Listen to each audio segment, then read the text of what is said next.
Hello students. In this lecture we will study about differences between aerobic and anaerobic respiration, differences between photosynthesis and respiration, photorespiration, and also aerobic respiration in plants and animals. Now what are the differences between these two? How can we say anaerobic and aerobic respiration are two different types of or two different modes of respiration? So here number one, anaerobic respiration में क्या होता है? तो सबसे पहले हमें याद रखना है कि anaerobic respiration does not need और require oxygen, whereas during aerobic respiration it requires oxygen. तो हम लोगों को पहले से पता है कि एरोबिक रिस्पिरेशन ऑक्सीजन की प्रेजेंस में होता है, जबकि एनारोबिक रिस्पिरेशन ऑक्सीजन की अब्सेंस में होती है. इसके लिए ऑक्सीजन की कोई रिक्वायरमेंट नहीं होती. Number two, it occurs in cytoplasm only. ये केवल साइटोप्लाज्म में होता है, जबकि आपको याद रखना है कि aerobic respiration it occurs in cytoplasm and mitochondria both. और इसी के लिए हम लोग इसको सेलुलर रिस्पिरेशन भी कहेंगे, because cytoplasm and mitochondria are the two parts of the cell. Point number 3, आपको याद रखना है कि एनारोबिक रिस्पिरेशन में केवल ग्लाइकोलाइसिस होता है. It involves only glycolysis. Glycolysis आपको याद रखना है कि ये एक ऐसा प्रोसेस है जिसमें कि ग्लूकोज का ब्रेकडाउन पायरुविक एसिड में होता है. Whereas aerobic respiration involves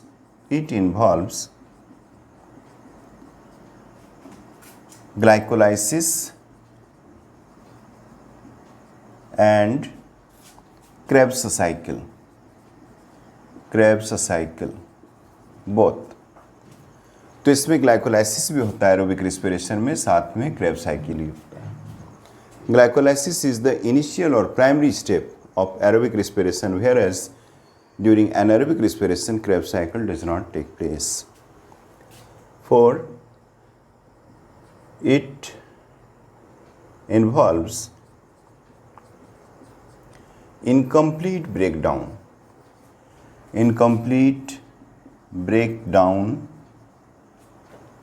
of glucose. तो यहाँ पे आपको याद रखना है कि इनकम्प्लीट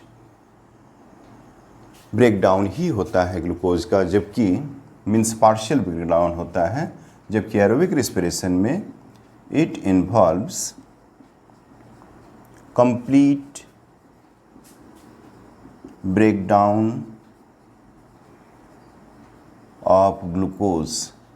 तो जब ग्लूकोज का कंप्लीट ब्रेकडाउन होगा एरोबिक रिस्पिरेशन के दौरान, तो इसमें 38 एटीपी एनर्जी रिलीज होते हैं, जबकि एनारोबिक रिस्पिरेशन जिसमें कि इनकम्प्लीट ब्रेकडाउन ऑफ ग्लूकोज होता है, तो यहाँ पे it releases only 2 ATP energy. तो energy released here very less in amount during anaerobic respiration, whereas aerobic respiration में क्या होता है कि इट रिलीजेस 38 एटीपी एनर्जी. आपको यहाँ पे याद रखना है कि 38 एटीपी एनर्जी रिलीज होने के बाद इसमें से 2 एटीपी एनर्जी कंज्यूम्ड हो जाती है, रेस्ट 36 एटीपी एनर्जी यहाँ पे नेट होता है. तो it releases only 2 ATP, whereas aerobic respiration releases 38 ATP. अब हम लोग देखेंगे कि इसका एंड प्रोडक्ट्स क्या क्या है. अगर हम लोग एनारोबिक रिस्पिरेशन की बात करेंगे तो end products in plant cell, plant and yeast cell, क्या क्या होगा? तो आपको इसमें याद रखना है कि ethanol means ethyl alcohol, CO2, ये दो चीज़ यहाँ पे बनेंगे। एंड प्रोडक्ट्स इन प्लांट और yeast cell, ethanol means ethyl alcohol, you can simply say alcohol and CO2। whereas in plants, in animal cells, animal cell में आपको याद रखना है कि सिंपली एरोबिक रिस्पिरेशन होता है, लेकिन जब कभी हम लोग फिजिकल एक्सरसाइज करते हैं या फिर एनिमल्स में कुछ एक्सरसाइजेज होती हैं तो फिर वहाँ पे जब सीवियर फिजिकल एक्सरसाइजेज और एक्टिविटीज़ होती है तो फिर एरोबिक के साथ साथ एनएरोबिक रिस्पिरेशन भी होता है और उस समय केवल 2 ATP एनर्जी ही रिलीज होते हैं। और यहाँ पे एंड प्रोडक्ट क्या बनेगा? तो आपको याद रखना है कि इन एनिमल एंड प्रोडक्ट्स क्या क्या होंगे, तो आपको याद रखना है lactic acid only, and carbon dioxide is not found here, and only 2 ATP energy is released during this activity, whereas in aerobic respiration and products are क्या क्या होगा? तो CO2 carbon dioxide, H2O means water. These are the two end products along with 38 ATP energy. Here ethanol and CO2 in plant or yeast cell, in animals lactic acid along with 2 ATP energy.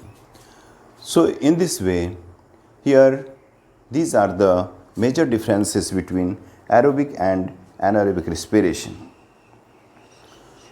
So आप अच्छी तरह से समझ गए होंगे कि एनाएरोबिक respiration में oxygen की रिक्वायरमेंट नहीं होती है, इसीलिए इसको हम लोग एनऑक्सीबायोटिक रिस्पिरेशन भी कहते हैं। एरोबिक रिस्पिरेशन में ऑक्सीजन की रिक्वायरमेंट होती है और इसलिए इसको ऑक्सीबायोटिक रिस्पिरेशन भी कहते हैं। Second point, anaerobic respiration occurs in cytoplasm only, whereas aerobic respiration occurs in cytoplasm and mitochondria. Both are the parts of shell, and therefore these are cellular activities, these are catabolic activities, because here carbon dioxide breaks down to form simpler substances such as in aerobic respiration CO2 and H2O. Third, anaerobic respiration involves only glycolysis, which is the primary step for aerobic respiration, and here in aerobic respiration it involves glycolysis as well as Krebs cycle both. Number 4, in anaerobic respiration it involves incomplete breakdown of glucose. यहाँ पे glucose का पूरी तरह से breakdown नहीं होता, जबकि aerobic respiration में कंप्लीट ब्रेकडाउन ऑफ ग्लूकोज होता है। और जब एक ग्लूकोज के मॉलिक्यूल पूरी तरह से कंप्लीटली ऑक्सीडाइज्ड हो जाएंगे तो ये 38 ATP एनर्जी रिलीज करेगा एरोबिक रिस्पिरेशन में, जबकि केवल 2 ATP एनर्जी रिलीज करेगा एनाएरोबिक रिस्पिरेशन में।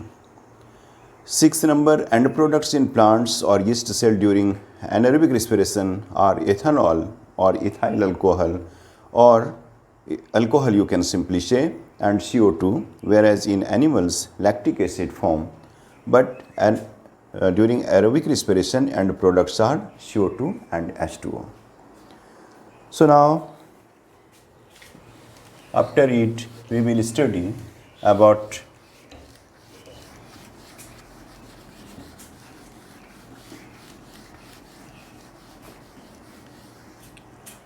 अब एक चीज़ यहाँ पे और आपको पढ़ लेना है, ऑक्सीजन डेबिट। ऑक्सीजन डेबिट, ये ऑक्सीजन डेबिट क्या होता है?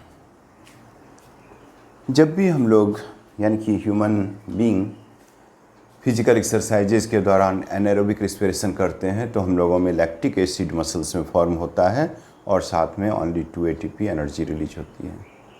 तो पहले से 38 ATP एनर्जी जो कि रेगुलरली हम लोग एरोबिक रिस्पिरेशन करते हैं उसमें निकलता है, और 2 ATP एनाएरोबिक रिस्पिरेशन पे दोनों sufficient amount of energy provide कर देता है, जिससे कि फिजिकल एक्सरसाइजेज या एरोबिक एक्सरसाइजेज के दौरान हम लोगों की जो रिक्वायरमेंट है एनर्जी की उसको फुलफिल कर दिया जाता है। तो जब एनारोबिक रिस्पिरेशन होगा तो आपको याद रखना है कि during anaerobic respiration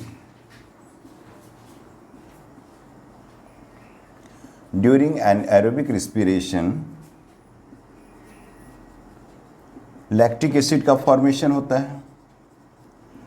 lactic acid, और आपको याद रखना है कि लैक्टिक एसिड जब हमारे बॉडी में बनेंगे तो ये हम लोगों के लिए हार्मफुल होता है अगर इसकी एक्यूमुलेशन हो जाए। तो सिंपली लैक्टिक एसिड तुरंत से हम लोग बाहर नहीं निकाल पाते, ये डिपॉजिट हो जाता है, एक्यूमुलेट होता है मसल सेल्स में, टिश्यूज़ के अंदर। और जब इसकी एक्यूमुलेशन होगी तो यहाँ पे क्रैम्पनेस आएंगे, क्रैम्पनेस। ये क्रैम्पनेस जब आएगा इसकी वजह से क्या होगी, ये एक तरह का पेन है, पेन इन मसल्स। तो ये पेन इन मसल्स क्यों हुआ, क्योंकि accumulation of lactic acid, accumulation of यानी कि deposition of lactic acid accumulation of lactic acid जब होगी तो फिर इसकी वजह से पेन इन मसल्स होगा, और इसी पेन इन मसल्स को हम लोग क्रैम्पनेस कहेंगे। तो क्रैम्पनेस जब होने लगी, पैर में ऐंठन वाली दर्द, जब हम लोग कभी दौड़ते हैं या बैडमिंटन खेलते हैं, क्रिकेट खेलते हैं अचानक से, या फिर कोई फिजिकल एक्सरसाइज कुछ कर लेते हैं, हार्ड वर्क कर लेते हैं, तो हम लोगों के मसल्स में, खास करके पैर के मसल्स में या हाथ के मसल्स में, आर्म्स में पेन होने लगती है, और इसी को हम लोग कहेंगे क्रैम्पनेस या फैटिगनेस। तो ये फैटिगनेस और क्रैम्पनेस आया क्यों, क्योंकि एक्यूमुलेशन ऑफ लैक्टिक एसिड हो गया। ये क्यों हुआ, क्योंकि एनारोबिक रिस्पिरेशन हम लोग के मसल सेल्स में हुआ ज़्यादा एनर्जी रिलीज करने के लिए। तो इसको हम लोग कैसे क्योर करेंगे, तो क्योर करने के लिए हम लोगों को CO2, जैसे कि आपको याद रखना है कि सिंपली जब हम लोग ग्लूकोज का ब्रेकडाउन करते हैं एरोबिक रिस्पिरेशन में, तो ब्रेकडाउन के बाद CO2 का फॉर्मेशन, H2O का फॉर्मेशन होता है। तो CO2 हम लोग की बॉडी से बाहर निकल जाते हैं एक्सहेल करके। वाटर भी हम लोग यूज़ करते हैं, या फिर उसको दूसरे मेटाबॉलिक एक्टिविटीज़ में खर्च करते हैं, या फिर स्वेटिंग या यूरिनेट करके निकाल देते हैं। अब जबकि लैक्टिक एसिड का फॉर्मेशन हुआ, ये बाहर नहीं निकल पाता, इसकी जमा होने की वजह से क्रैम्पनेस आ गई। तो इसको हम लोग कैसे ब्रेक डाउन करेंगे, तो सिंपली क्या होता है कि लैक्टिक एसिड ऑक्सीजन के साथ रिएक्ट करके इसका ब्रेक डाउन कर लेता है, और CO2 का फॉर्मेशन होता है, ये हम लोग एक्सहेल कर देते हैं। लेकिन जब लैक्टिक एसिड ऑक्सीजन के साथ रिएक्ट करके CO2 को फॉर्म करता है और ये रिमूव हो जाता है, तो यहाँ पे एक्स्ट्रा अमाउंट ऑफ ऑक्सीजन की रिक्वायरमेंट पड़ी। हम लोग एरोबिक रिस्पिरेशन में ऑक्सीजन को लेते हैं तो ग्लूकोज का ब्रेकडाउन होता है, CO2 और H2O का फॉर्मेशन होता है। लेकिन जब लैक्टिक एसिड का फॉर्मेशन होता है और ये एक्यूमुलेट हो जाते हैं, तो इसको रिमूव करने के लिए बॉडी से एक्स्ट्रा अमाउंट ऑफ ऑक्सीजन की रिक्वायरमेंट होती है। ये ऑक्सीजन की जो डिमांड है उसी को हम लोग कहेंगे ऑक्सीजन डेबिट। और जब हम लोग रिस्पायर करते हैं, आप ज़्यादातर देखे होंगे कि जब हम लोग फिजिकल एक्सरसाइज करते हैं, रनिंग करते हैं, साइकिलिंग करते हैं, उसके बाद हम लोग गैस्प करते हैं। तो गैस्पिंग मतलब क्या हुआ, मुंह से सांस लेना जोर जोर से, जिसको हांफना भी कहते हैं। तो इस गैस्पिंग के दौरान हम लोग जितना ऑक्सीजन को ले रहे होते हैं पहले, उससे ज़्यादा ऑक्सीजन यहाँ पे लेते हैं। तो ये surplus amount of oxygen is utilised during breakdown of lactic acid, and in this way CO2 forms, and this CO2 is released in the atmosphere. So during gasping more oxygen is taken, more oxygen is taken during this process, और इसी मोर oxygen यानी कि जो oxygen demand यहाँ ज़्यादा हो गई उसके लिए हम लोग गैस्प करते हैं या ज़ोर ज़ोर से सांस लेते हैं, और इस तरह से हम लोग ऑक्सीजन की डिमांड को फुलफ़िल करते हैं। तो ये जो ऑक्सीजन की एक्स्ट्रा डिमांड है इसको हम लोग ऑक्सीजन डेबिट कहेंगे। इस कर्ज को हम लोग कैसे उतारेंगे? तो जब ऑक्सीजन की ज़्यादा भरपाई करेंगे, फुलफ़िल करेंगे, तो लैक्टिक एसिड ऑक्सीजन के साथ कंबाइन करके CO2 को बना लेगा और इसको रिलीज़ कर देगा। ये तो हो गया नेचुरल प्रोसेस। आर्टिफिशियल प्रोसेस क्या है? आर्टिफिशियल यानी हम लोग इसको कैसे दूर करेंगे? तो इसके लिए हम लोगों को दो प्रोसेस को अपनाना होगा। पहला क्या होगा? Hot water bath. Hot water bath. और दूसरा क्या होगा? मसाज। तो मसाज करेंगे हम लोग अफेक्टेड पार्ट को, लेग्स या फिर हैंड्स, आर्म्स को, जहाँ पे फैटिगनेस हो रही है, जहाँ पे क्रैम्पनेस यानी कि पेन इन मसल्स है। तो हॉट वाटर बाथ या फिर मसाज के द्वारा हम लोग इसको दूर कर सकते हैं। तो ये दोनों आर्टिफिशियल मेथड हो गया, और नेचुरल प्रोसेस हो गया कि लैक्टिक एसिड ज़्यादा ऑक्सीजन को लेकर के ब्रेक डाउन होता है और CO2 के फॉर्म में इसे रिलीज कर देता है। तो इसी प्रोसेस को कहते हैं oxygen debit.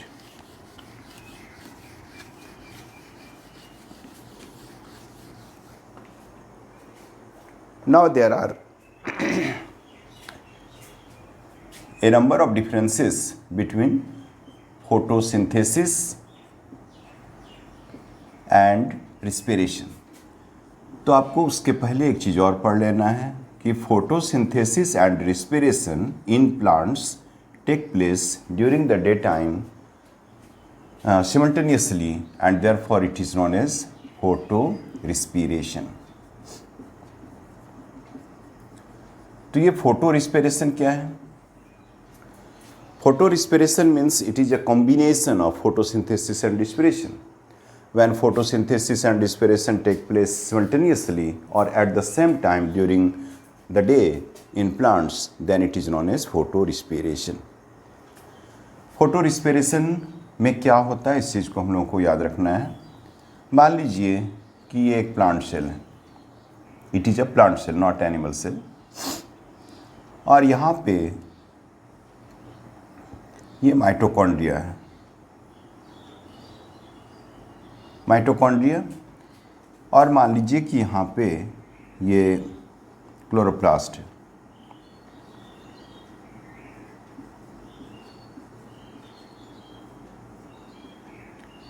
It is chloroplast,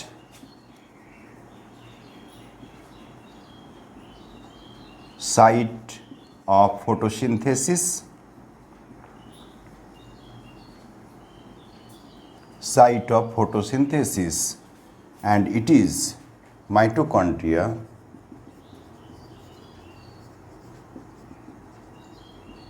site of respiration. Respiration means here aerobic respiration. So mitochondria and chloroplast present in the same plant cell. Now, as you know, during photosynthesis, carbon dioxide is needed. Carbon dioxide is needed, and it releases oxygen. It releases oxygen. Carbon dioxide plants के chloroplast ले लेते हैं photosynthesis के लिए और oxygen को release करते हैं। अब समझने की कोशिश करना है आपको, ये ऑक्सीजन जो यहाँ पे रिलीज हो रहा है, इसमें से कुछ पार्ट माइटोकॉन्ड्रिया भी ले लेता है ड्यूरिंग रिस्पिरेशन, और माइटोकॉन्ड्रिया में रिस्पिरेशन के दौरान जो CO2 की फॉर्मेशन हुई, ये CO2 प्लांट्स में उसी सेल में जो क्लोरोप्लास्ट है वो भी ले लेते हैं। अब यहाँ पे जो CO2 का फॉर्मेशन हुआ, जितने भी अमाउंट, वो सबके सब लगभग प्लांट के क्लोरोप्लास्ट उस सेल में जो मौजूद हैं वो ले लेते हैं, लेकिन वो सफिशिएंट नहीं होता और तब ये एटमॉस्फेयर से CO2 फ्रॉम एटमॉस्फेयर भी लिया जाता है। तो CO2 एटमॉस्फेयर से लिया गया और ऑक्सीजन जो यहाँ पे बना इसमें से कुछ पार्ट ऑक्सीजन का यूज़ कर लिया गया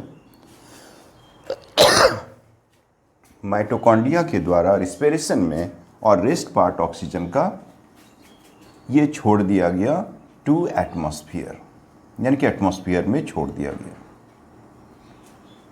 और इसी प्रोसेस को हम लोग कहेंगे फोटो रिस्पिरेशन।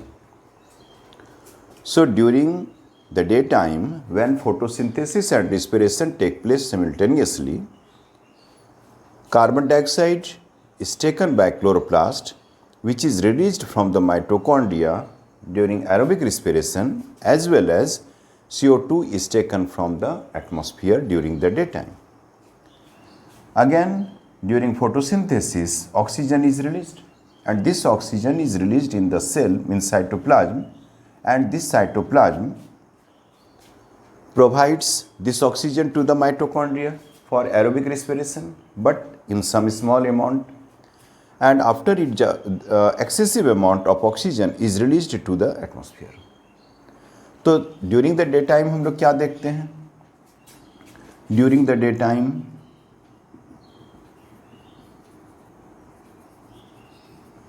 कि oxygen is released by plants in the atmosphere and CO2 is taken from atmosphere.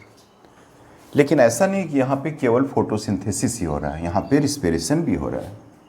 Plants में हम लोगों के जैसे ही रिस्पिरेशन 24 आवर्स होता है, लेकिन photosynthesis in the presence of sunlight means during the day time होता है।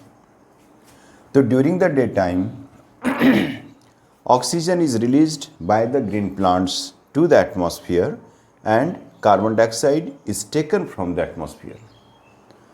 फिर से एक बार समझ लेते हैं कि जो CO2 माइटोकॉन्ड्रिया रिलीज करता है एरोबिक रिस्पिरेशन में, वो सफिशिएंट नहीं होता फोटोसिंथेसिस के लिए। क्यों? क्योंकि द रेट ऑफ फोटोसिंथेसिस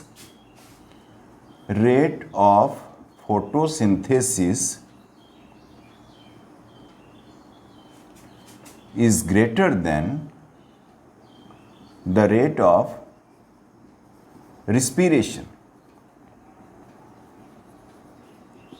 तो the rate of photosynthesis is greater than the rate of respiration. That's why oxygen released by carbon dioxide released by mitochondria is not sufficient for chloroplast during photosynthesis. Therefore, chloroplast of the green plants take carbon dioxide from atmosphere and also oxygen which is released by the plants is more amount, and therefore some amount of oxygen is taken by the mitochondria and rest oxygen is released in the atmosphere. So in this way photorespiration takes place during the daytime, and at night oxygen is taken by the plants and carbon dioxide is released. But during the daytime, green plants take carbon dioxide from the atmosphere and they release oxygen. तो अब यहाँ पे एक general belief है कि हम लोगों को रात में किसी पेड़ के नीचे नहीं सोना चाहिए। We should not sleep under a tree at night. Why? तो रात में सोने से क्या होगा पेड़ के नीचे? नंबर 1, रिस्पिरेशन के दौरान आप पढ़ चुके हैं कि रिस्पिरेशन जब प्लांट्स में होगी at night in the plants, तो CO2 is released and oxygen is taken.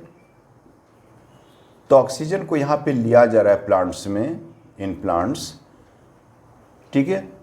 तो ऑक्सीजन को लिया जा रहा है एटमॉस्फेयर से, CO2 को छोड़ा जा रहा है। तो CO2 की कंसंट्रेशन पेड़ के नीचे, ट्री के नीचे कुछ ज़्यादा होगी और ऑक्सीजन कम हो जाएगा, क्योंकि वो भी तो ऑक्सीजन ले रहे हैं और इसी के लिए CO2 की एक्युमुलेशन होगी, CO2 की concentration near the tree, under the tree is मोर.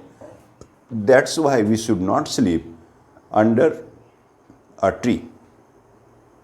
लेकिन यहाँ पे आपको याद रखना है, इधर हाल के रिसर्चेज में ये पता चला है कि अगर एक रूम में 3 या 4 लोग सो रहे हैं तो वो जितना CO2 को रिलीज़ करेंगे वो ज़्यादा होगा किसी पीपल ट्री या मैंगो ट्री के नीचे के ऑक्सीजन से, कार्बन डाइऑक्साइड कंसंट्रेशन से. क्योंकि प्लांट्स में और ट्रीज़ में रेट ऑफ रिस्पिरेशन कम होती है, और जब वो ऑक्सीजन को लेंगे और CO2 को रिलीज करेंगे नाइट टाइम में, तो डिफ्यूजन प्रोसेस से वो आगे भी बढ़ता जाएगा. ऐसा नहीं कि एक्युमुलेशन होगी.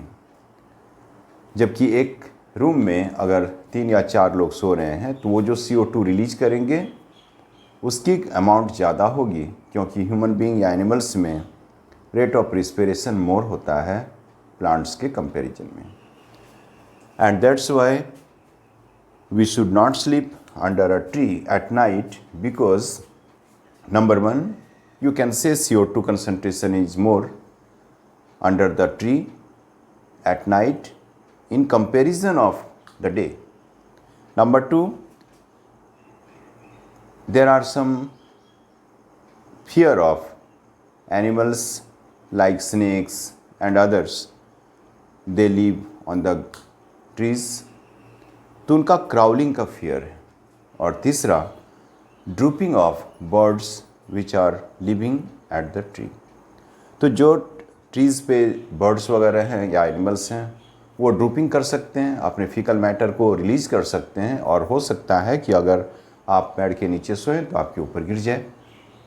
और यही वजह है कि हम लोगों को पेड़ के नीचे नहीं सोना चाहिए. तो first, CO2 concentration is more under the tree at night in comparison of the daytime.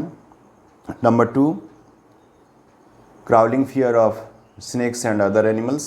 Number three, drooping of birds and other animals which are living at on the same tree.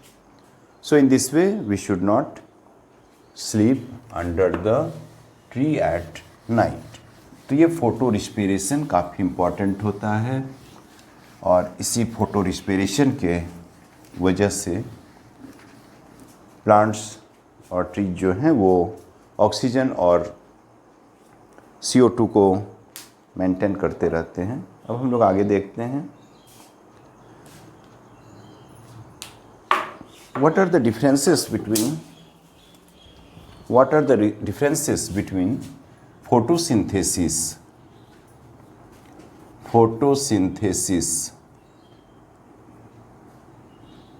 and respiration? There are a number of differences between photosynthesis and respiration. What are these? Number one,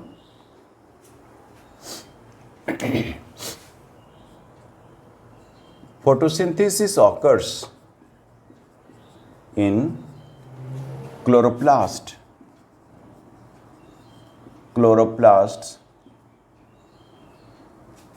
of green plants.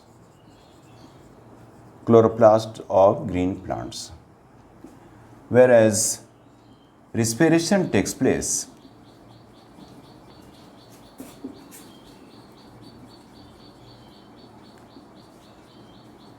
in cytoplasm and mitochondria, means the cells. Here chloroplast, and you can say here in cytoplasm and mitochondria of animal and plant cells. Of cells you can write here cells.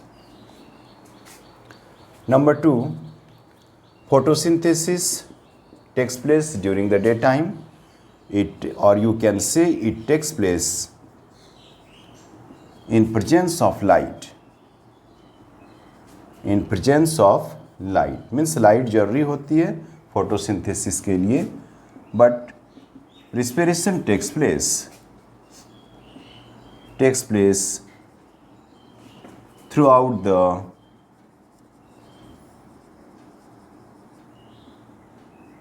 the day, means during the day and at night both. Here photosynthesis is an anabolic process.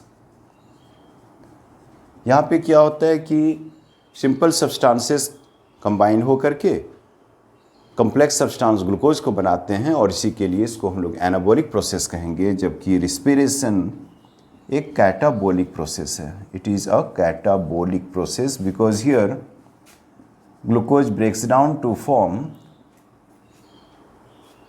simple substances. Number 4, it needs heat energy or light energy, means it needs energy. It means it is endothermic in nature. Endothermic reaction है ये, जबकि respiration exothermic है. It releases energy and it is exothermic reaction.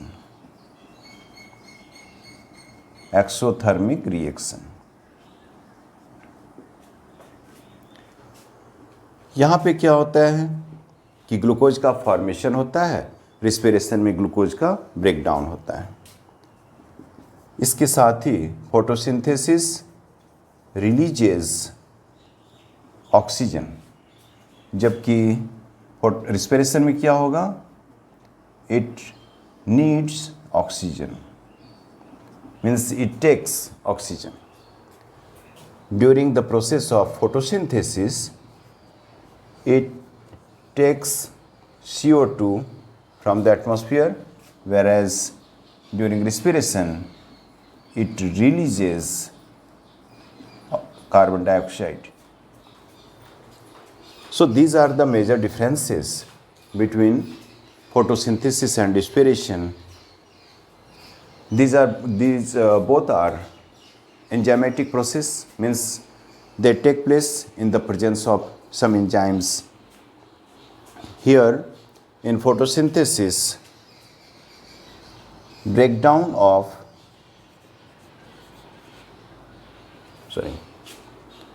formation of glucose takes place. Formation of glucose, and during the process of respiration, breakdown of glucose takes place. So these are the major differences between photosynthesis and respiration. Here first, photosynthesis occurs in chloroplast, whereas respiration takes place in cytoplasm. It is the first difference between these two. Photosynthesis takes place in the presence of light, whereas respiration takes place throughout the day. Day night से इससे कोई मतलब नहीं होता. Photosynthesis is an anabolic process because here glucose formation takes place, and in respiration it is catabolic process because here glucose breaks down to form simple substances. Photosynthesis needs energy, whereas respiration releases energy. Number 5, photosynthesis releases oxygen, whereas respiration needs oxygen. Photosynthesis takes in or utilizes CO2, whereas it releases CO2. Formation of glucose takes place during photosynthesis, and during respiration, breakdown of glucose takes place. So these are the major differences between photosynthesis and respiration. आपको एक चीज़ और याद रख लेना है कि जब respiration, anaerobic respiration plants और एनिमल्स में होंगे तो एनिमल्स में comparatively less heat energy produced होता है. एनिमल्स में हीट एनर्जी ज़्यादा प्रोड्यूस होता है क्योंकि बॉडी की टेम्परेचर को मेंटेन करना ज़रूरी होता है. डिफरेंट एक्टिविटीज़ होते हैं, उसके लिए एनर्जी ज़्यादा कंज्यूम्ड होते हैं प्लांट्स में, एनिमल्स में एनर्जी कंज्यूम्ड कम होते हैं, और साथ में एंड प्रोडक्ट्स भी डिफरेंट होते हैं। आपको पता ही है कि प्लांट्स में इथाइल अल्कोहल और CO2 का फॉर्मेशन होता है, जबकि एनिमल्स में एनारोबिक रिस्पिरेशन के दौरान लैक्टिक एसिड का फॉर्मेशन होता है। So these two are the major differences. Once again, in plants during anaerobic respiration less amount of heat energy produced, whereas in animals during anaerobic respiration more amount of heat energy is released. Second difference, during anaerobic respiration in plants, alcohol and CO2 forms as end products, whereas in animal cell lactic acid forms only. So these are the two major differences during anaerobic respiration in plants and animals. So in this way, we have completed respiration in plants. So don't forget to watch my next video. Thank you, students.